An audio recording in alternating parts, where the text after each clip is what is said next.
తీరని అనారోగ్య సమస్యలతో సతమతమవుతున్నారా? అయితే 7 జన్మల రోగాల నుండి విముక్తినిచ్చే ఈ రథసప్తమి పరమార్థం మీకోసమే. జనవరి 25, 2026 ఆదివారం. సాక్షాత్తు ఆ సూర్యభగవానుడు ఉదయించిన రోజు. ఆరోగ్యాన్ని ప్రసాదించే ఆదిదేవుడు మీ ఇంటికి వచ్చే సమయం. ఈరోజు మీరు చేసే స్నానం 7 జన్మల రోగాలను, పాపాలను హరిస్తుందని పురాణాలు చెప్తున్నాయి. ముఖ్యంగా అనారోగ్య సమస్యలతో బాధపడేవారు రేపు సూర్యోదయానికి ముందే తలపైన 7 జిల్లేడాకులుంచుకుని స్నానం చేయండి. మీ ఇంట్లో చిక్కుడుకాయలతో రథం చేసి ఆ వెలుగుల దేవుణ్ణి ఆహ్వానించండి. రథసప్తమి రోజు మాత్రమే పఠించాల్సిన అత్యంత శక్తివంతమైన ఆరోగ్యప్రదాయిని సూర్యాష్టకం రేపు మన ఛానల్లో పూర్తి వీడియోగా వస్తుంది.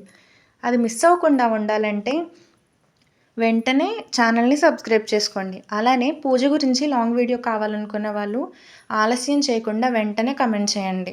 ఆదివారం అంటేనే సూర్యభగవానుడికి అత్యంత ప్రీతికరమైనది. అందులోనూ ఈసారి రథసప్తమి మాఘమాసం కలిసి వచ్చాయి. ఈ అవకాశాన్ని అస్సలు ఎవరూ వదులుకోకండి.